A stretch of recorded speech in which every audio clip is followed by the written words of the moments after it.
Zaradi velike laži sistema boste kmalu izgubili vse.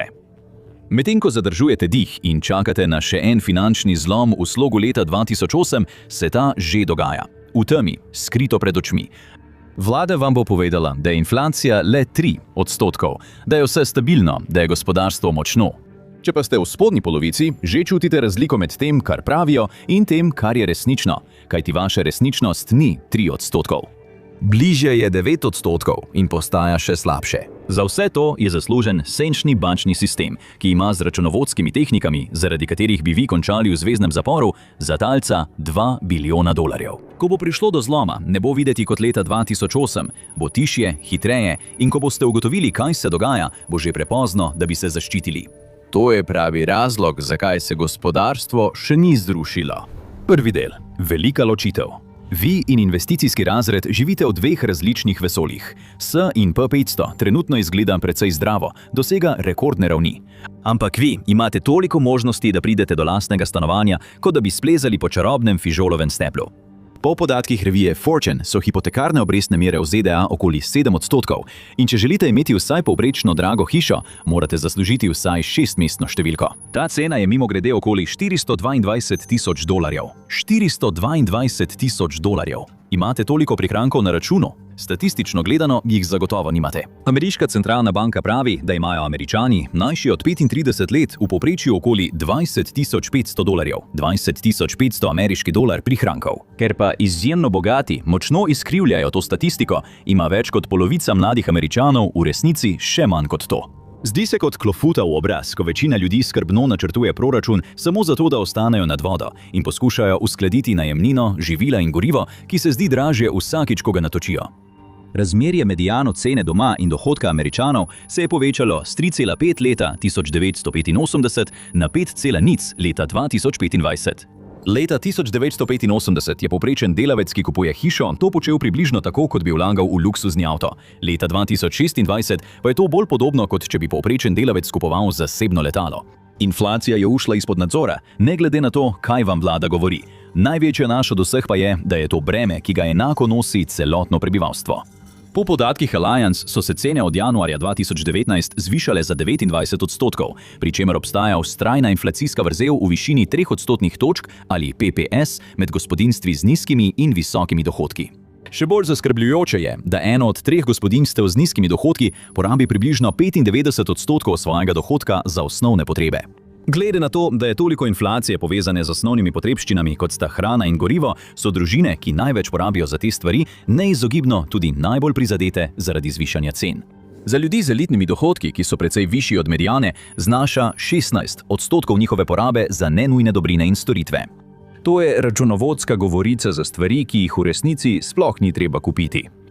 Primerjajte to samo 12% pri gospodinjstvih z nižjimi dohodki. Te cene so najbolj stabilne ob inflaciji, zato premožnejši potrošniki trpijo manj, medtem ko srednji in nižji sloji občutijo vso moč vsake gospodarske krize. Da bi uživali življenje, ki je bilo nekoč značilno za srednji razred, zdaj potrebujete elitno plačo. Vsi izračuni kažejo, da vsakdo iz nižjega srednjega razreda in spodaj počasi tone vse globje proti insolventnosti.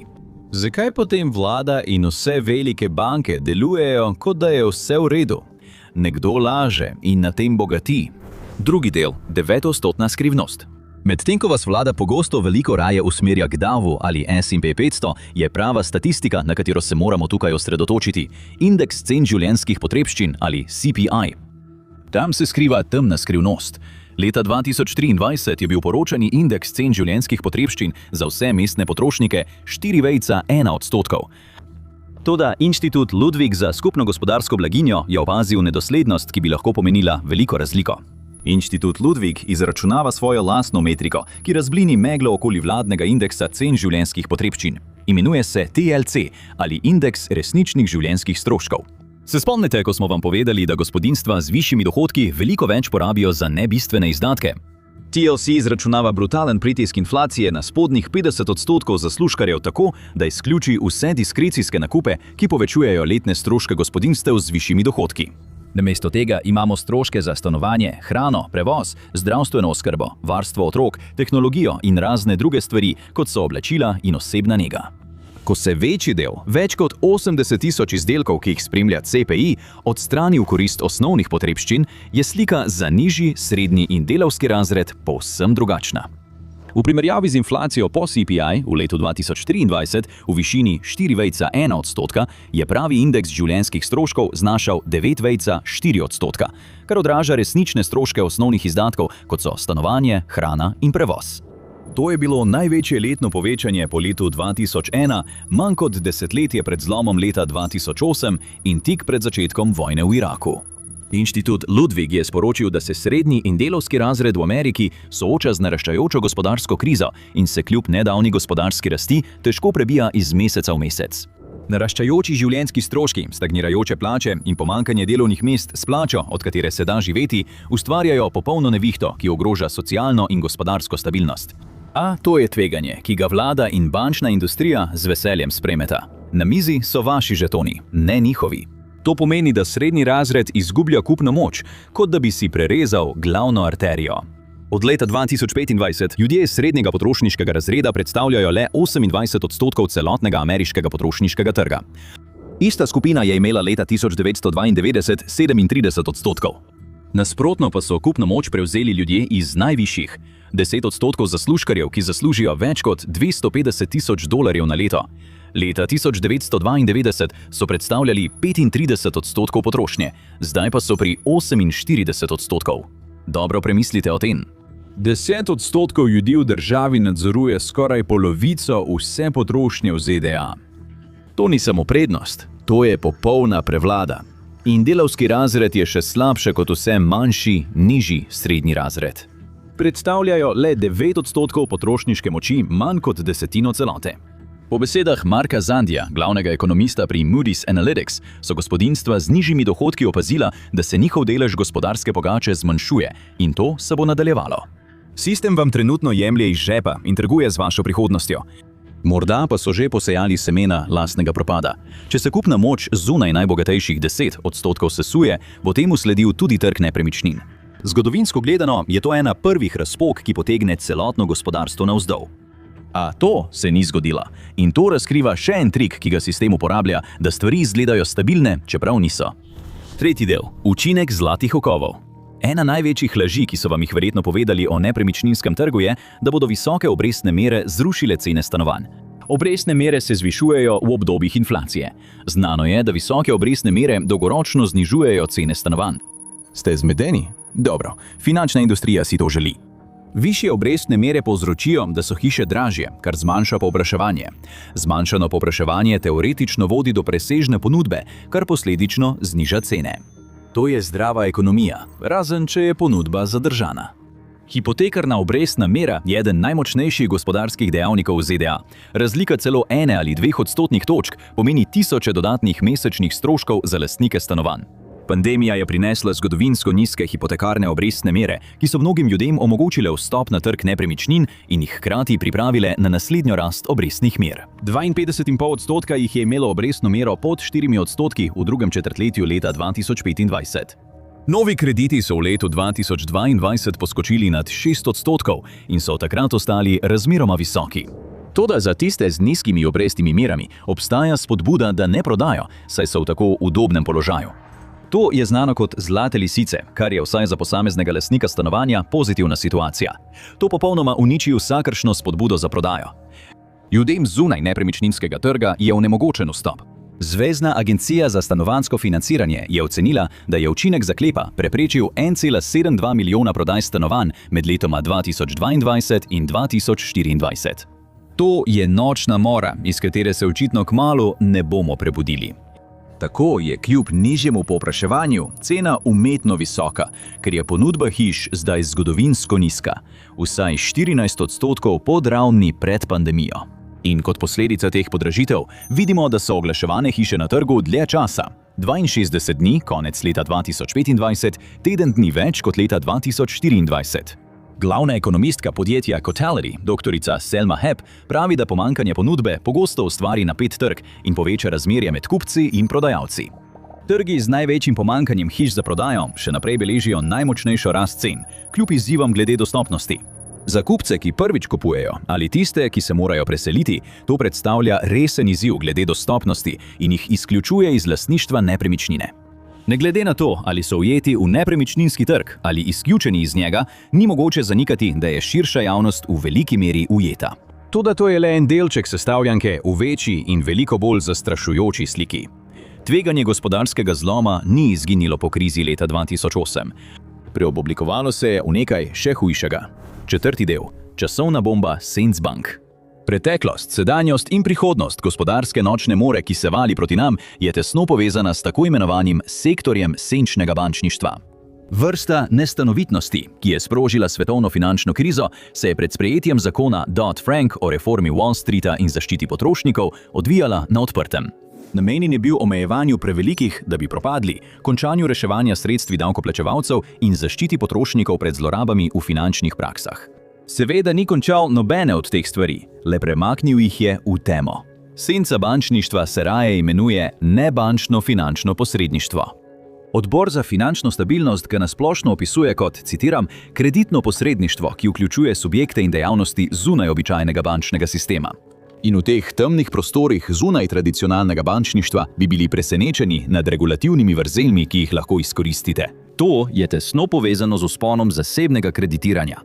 Kjer so podjetja nekoč hodila v banke po posojila pod strogimi pravili in nadzorom, zasebno kreditiranje to posojanje preusmeri v zasebne dogovore zunaj bilance stanja med nebančnimi subjekti, večinoma izven pogleda javnosti. Ampak tukaj je nor del. Banke so še vedno vpletene. Samo da ne dajejo neposredno zasebnih posojil, namesto tega zagotavljajo finančno podporo zasebnim posojilodajalcem. Pragmatično je imelo to smisel. Predpisi Dodd-Frank so prisilili tradicionalne banke, da imajo več kapitala za zmanjšanje tveganja pri posojilih in izvajajo bolj obsežne preverbe posojilojemalcev. To je upočasnilo celoten postopek in povzročilo dodatne stroške pri posojanju. Teh težav zasebni kredit nima in to se pozna. Industrija je zdaj dosegla višino 2,1 bilijona dolarjev. BlackRock pa napoveduje, da bo do leta 2030 dosegla 4,5 bilijona. Glavno tveganje tukaj je, da bo brez regulacije in preglednosti celoten trg zgnil od znotraj navzven. Ostali bomo potegnili z njim, ko bo šlo navzdol. Raghavendra Rao, profesor financ na Univerziti v Cambridgeu, je dejal: nihče ne ve, kakšna je prava vrednost sredstev, ki jih imajo ti fantje. So netransparentni. Nimamo pojma, kaj se tam dogaja. Upamo, da ni slabih posojil. Kaj pa če so? Glavni vzrok slabih posojil, ki povzročajo gnitje znotraj cvetoče industrije zasebnega kreditiranja, je metoda, ki jo uporabljajo za vrednotenje svojih posojil, tako imenovano vrednotenje po modelu. Ta metoda uporablja finančne modele za vrednotenje naložb namesto dejanskih trenutnih tržnih cen. To pomeni, da to ni eksaktna znanost in da je v ozadju pogosto strašljivo veliko ugibanja. V industriji, ki je tesno povezana s celotnim gospodarstvom, se zdi, kot da sploh nimajo pojma, ali bodo subjekti, katerim posojajo denar, dejansko zamudili s plačili ali ne. In še vedno obstajajo plasti tega, ki jih sploh še nismo odkrili, nekatere celo še slabše od tistega, kar smo videli doslej. Te senčne banke na papirju dajejo vtis, da so mrtva podjetja živa, tako da izumljajo in izkoriščajo novo obliko zahrbtnega dolga. Peto poglavje. Zombie gospodarstvo. Beyond Meat Incorporated, AMC Entertainment, Sunrun, 5devet Incorporated. Kaj imajo ta podjetja skupnega? Vsa so zombiji. Ko pogledate dejstva in statistiko, začnete ugotavljati, da se morda soočamo s celotno zombi apokalipso, pa tega sploh ne vemo. Zombi podjetje je podjetje, ki komaj zasluži dovolj, da plača obresti na dolg. Da ostane nad vodo, mora najemati nova posojila, samo zato, da lahko odplačuje stare obveznosti. Njihovi stroški izposojanja so nori in vsak dan se le malo bolj približajo insolventnosti. Zdi se, da je to precej grozen položaj za podjetje. Po ocenah Deutsche Bank je bilo leta 2020 kar 18% javno kotirajočih ameriških podjetij zombi podjetij. Mikavno bi bilo reči, samo ustrelite zombija v glavo in pojdite naprej. Toda ta zombi podjetja so leta 2020 predstavljala 2,2 milijona delovnih mest. S časom in s povečevanjem števila zaradi inflacije bo rezultat še več delovnih mest vezanih na ta nevzdržna, nedoživeta podjetja. Večina teh podjetij mora poseči po pik ali plačilu v naravi. Načrti odplačevanja, s katerimi zaman poskušajo slediti svojim naraščajočim dolgovom. V bistvu se namesto plačevanja obresti v gotovini, ta plačila prištejejo k neporavnanemu dolgu, ki ga dolgujejo upnikom. To poveča velikost dolžniške gore, pod katero so, in pogosto zagotavlja počasen, a zanesljiv propad. Ker je tolikšen del gospodarstva v tem položaju, se zdi, kot da smo priča nadzorovanemu rušenju. Glavni steber gospodarstva se počasi ruši, vendar industrija zasebnega kreditiranja poskuša katastrofo skriti za zaveso tišine. Toda ne nasedajte tej prevari. Namen tega je, da vas zavede in da pozabite na nevarnost, ki se vam tiho približuje. Medtem ko se korporacije pretvarjajo in le podaljšujejo roke od plačevanja, cela generacija tiho bankrotira in nabira smodnik za gospodarsko eksplozijo. 6. del. Nevidni bankrot. Je to napaka ali značilnost? Ne glede na to, ali je bilo načrtovano ali ne, ima sistem samo en neizogiben konec. Ustvarja K-oblikovano gospodarstvo, ki nas potiska še globlje v svet tistih, ki imajo in tistih, ki nimajo, kot kdajkoli prej. Ko bo zlom popoln in bodo meje začrtane, bodo ostali le še lastniki premoženja in storitveni delavci. Toda kaj to pravzaprav pomeni? K-oblikovano gospodarstvo je koncept družbe, ki je tako neuravnotežena, da so najbogatejši Američani odgovorni za polovico gospodarstva. Na eni strani borza cveti in izdelki za prosti čas se prodajajo kot še nikoli prej. Na drugi strani pa se ljudje vsak dan odločajo, ali bodo napolnili rezervoar za gorivo ali svoje želodce. En naklon gre navzgor, drugi navzdol, kot struktura črke K. In v našem primeru je ta razkol popolnoma razdeljen po generacijskih linijah. Generacija Baby Boom ima v lasti 78.300 milijard dolarjev premoženja, kar je več kot polovica celotnega premoženja ameriških gospodinjstev. So najbogatejša generacija v zgodovini, v povprečju imajo $1 milijon na osebo. Potem sta tu še milenici in generacija Z, ki skupaj predstavljata največji demografski blok. A skupaj imajo 17,1 bilijona dolarjev, kar je le 10,5% celotnega ameriškega bogastva. In te generacije se soočajo tudi z več skritimi dolžniškimi pastmi kot katerakoli prejšnja, naprimer z vse večjo priljubljenostjo shem kupi zdaj, plačaj kasneje. To je povsem nov tok dolga, ki ga zvezni podatki sploh ne prikazujejo. Sistem je brutalen, je nepravičen. Zasnovan je tako, da izprazni srednji sloj in pusti delovne ljudi brez denarja. Če ne pretresemo celotnega sistema in začnemo znova, je vaša najboljša možnost za preživetje v naraščajočem valu finančne groze ta, da svoj denar premaknete tja, kamor plima ne more doseči. Katera so ta mesta? 7. del. Priročnik za preživetje. Kratkoročno, če želite prehiteti zlom, morate svoj portfelj preusmeriti v močna protiinflacijska sredstva, ki so zunaj dosega vladnega vmešavanja. Ena klasična naložba za zaščito pred inflacijo je zlato. Težava je, zlato ni popolnoma odporno na inflacijo. Ko banke zaradi inflacije zvišajo obrestne mere, zlato ne prinaša donosa na te obresti. Zato to ni najbolj donosno sredstvo za dolgoročno držanje. Lahko bi tudi širše vlagali v surovine, kot so žito, plemenite kovine, elektrika, nafta, govedina, pomarančni sok in borzno trgovani skladi naravnega plina. Toda tudi to ni brez tveganja, saj so surovine lahko izjemno nestanoviten trg, tudi zunaj konteksta inflacije. Dejavniki povpraševanja in ponudbe, ki določajo vrednost surovin, so izjemno občutljivi na svetovne geopolitične dogodke. Teh pa je v zadnjem času očitno vse več zaradi vojn. Če želite igrati na varno svojo naložbeno strategijo, je vedno na voljo portfelj 60-40, delnice, obveznice. Vendar pa lahko ti portfelji dolgoročno precej zaostajajo v primerjavi s portfelji sestavljenimi izključno iz delnic. Če pa želite vlagati v trenutno slab trg nepremičnin, lahko investirate v REIT-e, torej sklade za vlaganje v nepremičnine. To je nepremičninski sklad, ki izplačuje dividende, vendar ste še vedno izpostavljeni davkom na nepremičnine in spremembam povpraševanja po drugih naložbah z visokim donosom. Kot pri vseh stvareh v svetu investiranja, popolnoma brez tveganja ni ničesar. Obstaja le manjše tveganje v primerjavi z drugimi možnostmi. V krutem svetu izpraznjenega gospodarstva rast ni več prednostna naloga. Vse se vrti okoli odpornosti, preživeti in zajahati val, ter ob tem ohraniti svoje premoženje zunaj dosega vlad in senčnih bančnih institucij. Če imate srečo, lahko sebe in svoje finance pravočasno spravite iz sveta storitev v svet lastništva premoženja, preden udari šokovni val. Toda to okno se hitro zapira. Morda vas je val že zadel, pa sploh ne veste, da krvavite, dokler vam ne zmanjka vse krvi. Želite izvedeti več informacij, ki jih boste potrebovali za preživetje v naši trenutni gospodarski realnosti? Potem si ne smete privoščiti, da bi zamudili $200 za nafto. Svetovno gospodarstvo je uničeno. Ali pa si oglejte to.